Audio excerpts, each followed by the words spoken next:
Hey guys! What? It's Christmas! Yay. Oh, guys! It's Christmas!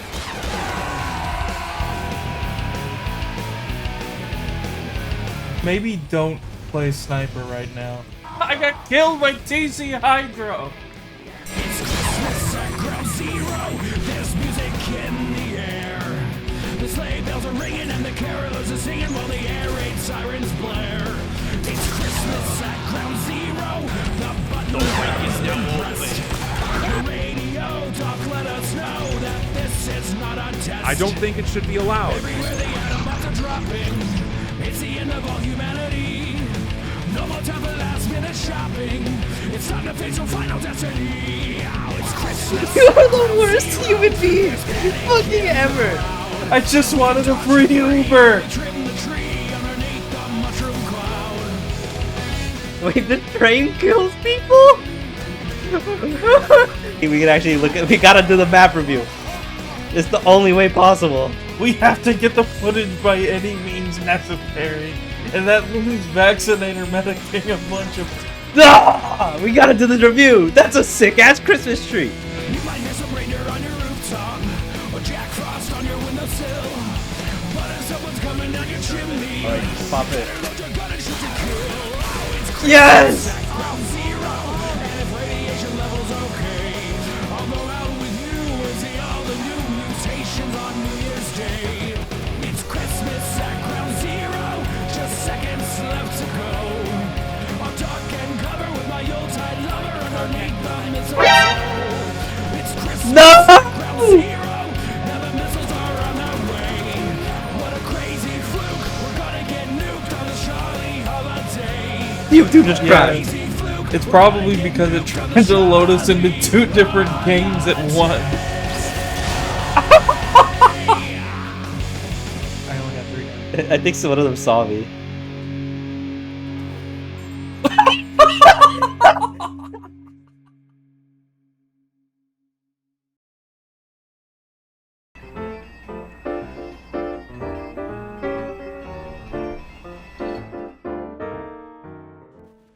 It's that time of year again.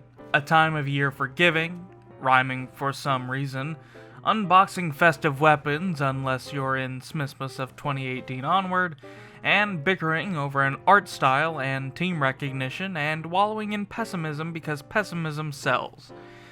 But back in 2010, this tradition wasn't something we really expected every year. The game was barely 3 years old, and we were still getting semi-regular class-based updates. In fact, at this point, Smithmas was still not even a word that was in our colloquial lingo. If Smithmas is an official term, does that make it colloquial? In any case, at this point, updates were still frequent. Christmas updates were new, and on that very first Christmas update, which was then dubbed Australian Christmas, we got only one festive weapon. The candy cane! The candy cane has a plethora of uses, a lot of them revolving around not fighting.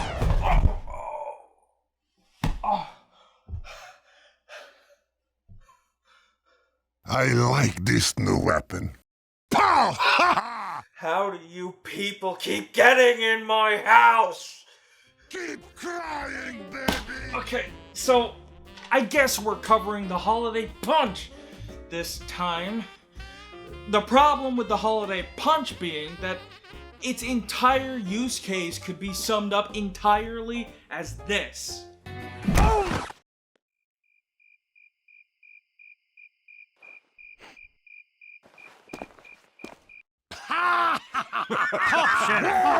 Don't that beat all.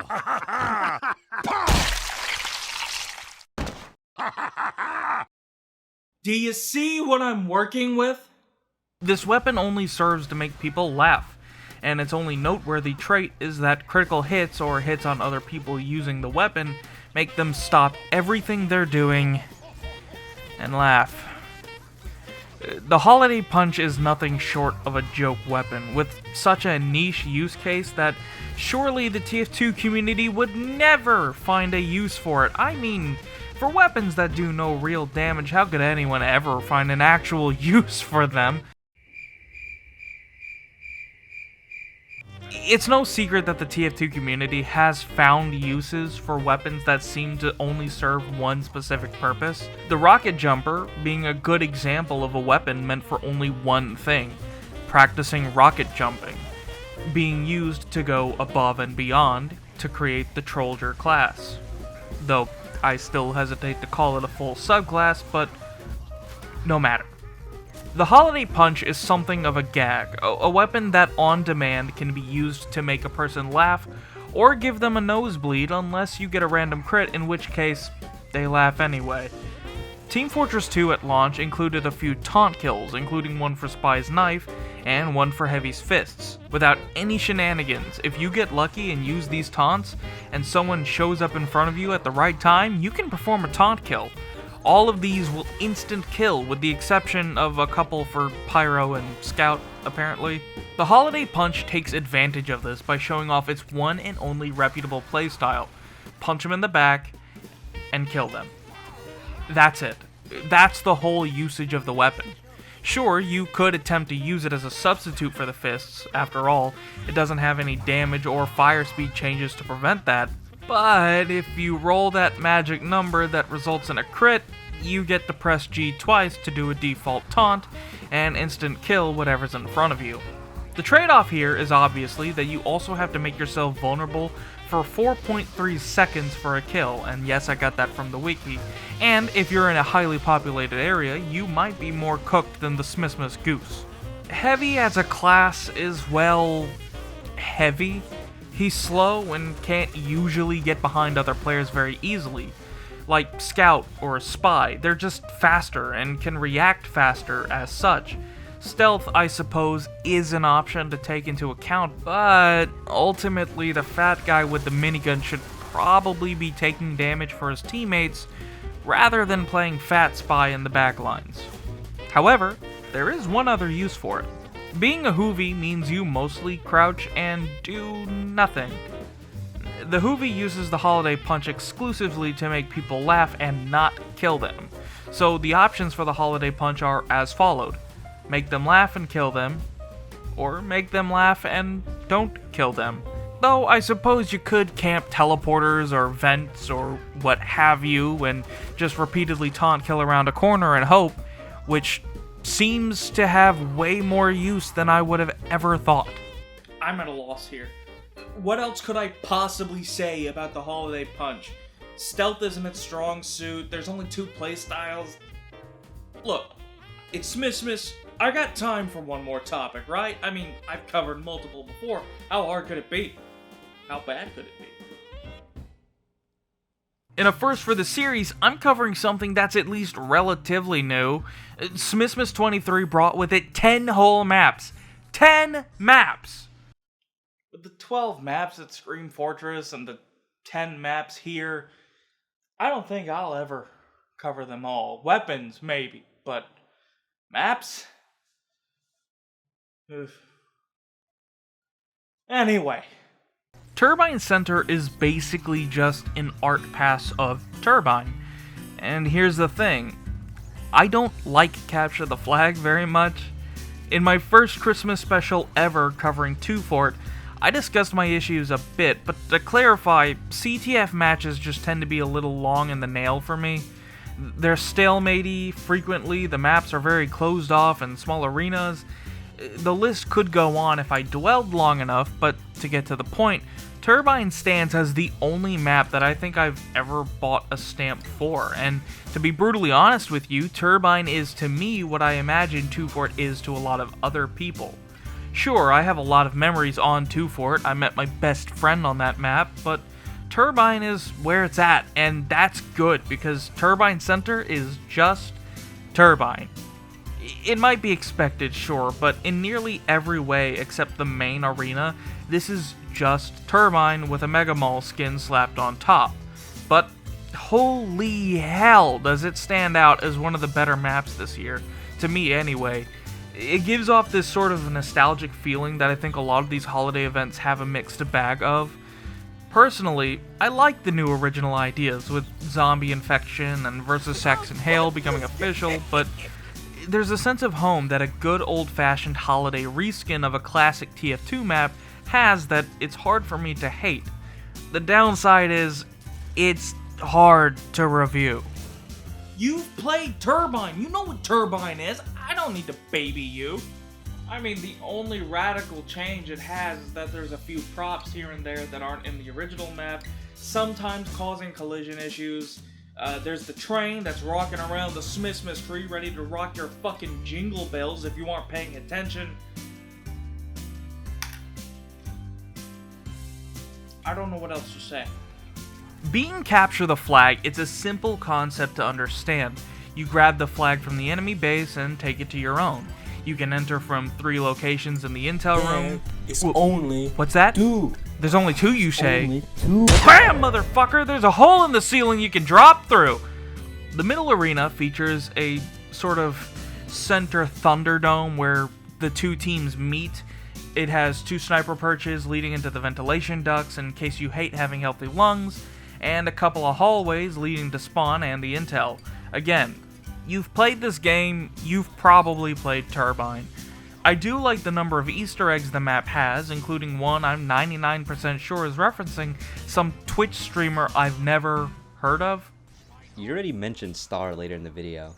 Of course you know who Germa is too, you fucking piece of shit. Fuck you, dumbass. You dumb little rat. You stupid little mouse. It's a joke. Have you ever heard of a joke? It's a joke. I want people to engage with the comments, you little rat. You dumb little mouse. Also, Sun Tzu and Manco.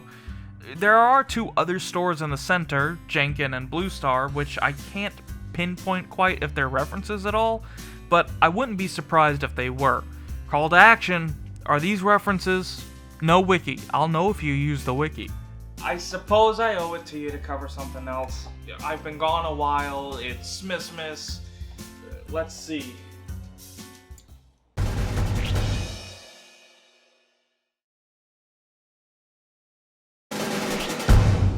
Nom, nom, nom. Nom. That was delicious. Look, I guess we can cover what's probably my favorite map in the bunch of this Smithmas update. During Halloween, I covered a player destruction map, Monster Bash, even though Bobby Boris Prickett fucked me from the grave and ensured that it didn't get promoted. So let's talk about player destruction Galleria.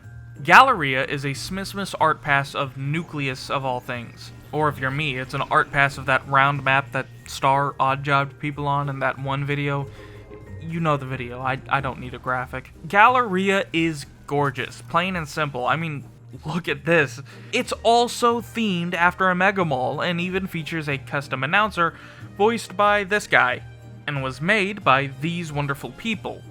Say what you will about the gameplay of Player Destruction, but it has some pretty neat maps visual-wise. I mean, if I had to choose one mega mall map to mountain over the majority of the masses of mega mall maps, it would be Galleria. Here's the thing, Nucleus is also one of my favorite maps. It's very open and vertical, and I can navigate it like the back of my fucking hand, but it used to be one of a few maps that I was able to play Spy on relatively well. Not anymore, but it is still good. Playing Galleria is, well, honestly, a lot like playing regular old Nucleus. I mean, thinking about it, King of the Hill really is quite similar to Player Destruction in that you fight and you kill, and occasionally have to go to a center point. While King of the Hill is typically fought to defend a point the whole time, in this case, obviously, you only have to go to the center occasionally to drop off your gasoline, because this tree can fly! Nucleus's layout translates pretty well over to the Player Destruction game mode. The circular nature has kind of grown on me the more I play Player Destruction maps. The flatter, more rectangular maps are nice and all, but they're just too, I don't know, predictable. With a map like Monster Bash, a map that I did bash, pun intended, for its circular nature for being too confusing, the more I played it, the more the design seems to shine to me. It's circular and it feeds into itself, ensuring an arena that can't be easily manipulated by collecting a bunch of points, then hiding behind a backline for the capture zone to open up, because there really isn't a backline.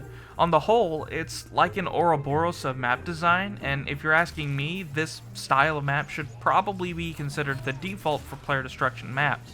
However, I could definitely see the amount of ideas that a map designer has for this specific style being incredibly limited. When the people you're playing with aren't role-playing a fast food or retail employee, they'll be delightfully deathmatching all the live-long day, and the most interesting mechanic is the ice in the middle. Most player destruction maps feature some sort of gimmick in their capture zone. Monster Bash is an exception. Sure, it's just a small platform, but that itself could probably be considered the gimmick. I prefer the type that brings us things like the beam any day. In this instance, it's the ice, and say what you will about ice in video games, I like this. First, you never actually have to step on it if you really don't want to, and secondly, it gives a fun combat scenario if you do. Sure, it can really give spies jumping from the top rope or soldiers a real advantage, but still, I like it. Not to mention how much detail and how many references are just packed into this map. Carmack's Computers, Red Bread, Conquistador Giblet, Crummy's Burgers, movie posters featuring parodies of Evil Dead 2, Dead by Dawn, Ghostbusters, Monty Python and the Holy Grail, Mad Max, and as a fan of both Ghostbusters and Evil Dead and everything else I just listed off, I approve. There's more, but a couple that I don't know the source of, and covering all of them, well, it might not take that long, but you're here for the map. If I had to pick a map to be my favorite of this year's lineup, I'd probably pick this. It's simple, sure, and art passes of Nucleus aren't reinventing the wheel, but honestly, having an old map with a new game mode on top, I mean, it's great fun. And seeing everyone jump on the point all at once and start sliding everywhere, it's great. Galleria is probably the most TF2 feeling that TF2 has felt to me in a long time. Something about seeing these strangers role-playing as a functioning mall, and me becoming the equivalent of a domestic terrorist because I didn't know that was happening, was both heartwarming and provided a moment of self-reflection. So I like Galleria. It's no secret. In fact, when I first booted the map, I didn't even know it was a Nucleus reskin. It wasn't until playing around on it and researching its little wiki page that I even gleaned this fact at all. This map, between the feel of a mall at Christmas, a feeling that's quickly fleeting with the rise of online shopping in the last decade and a half, its references, and being Nucleus, it's a map that I would highly recommend. I also unlocked some Primal Instinct playing demo on this map, and I had to go medic to balance the scales. Small victories, kiddos. It's no secret that the TF2 community at this point has some not too positive opinions of not just Valve, but the state of the game itself. There's been a lot of talk about art style, and team recognition, and what fits and what doesn't, and while I think it's all gibberish and nitpicking for the sake of finding more flaws to build a repertoire of criticism toward Valve and its community of creators, it's not hard to see where that criticism is coming from, and I truly believe that it's from a place of genuine care for the state of the game, even if it's from this guy. Jeffrey Dahmer? Hi. What's happening? I don't know, just run! When it comes to maps, I still believe that most of them are pretty okay. Cosmetics and war paints and unusual effects to me, well, they're subjective. And I don't believe that this image should define what is and isn't accepted into the game. I think things like obscuring team recognition is something people really need to go out of their way to do, and not something that you're likely to accidentally stumble across just because of the cosmetics you like. I like Team Fortress 2, and even if some of what they add anymore isn't to my liking, to others it is. And you shouldn't chastise them for it. I mean, getting accepted into the game is ultimately a big jerk-off contest that's been rigged by the TF2 Emporium anyway, so I might as well just ride that wave. With all that being said, whatever you celebrate this time of year, I hope you make it a good one. Merry Smithmas to all, and to all a... What is that? I got you a present. We've never given each other presents. This is not usual. What is it? What's wrong with it? I just wanted to give you a present. Why does it need to be nefarious? Well, thank you. I'll treasure it always. Open it. Okay. Well, I guess if you say so. Oh god, oh no, no, no, no, no! It's a white elephant.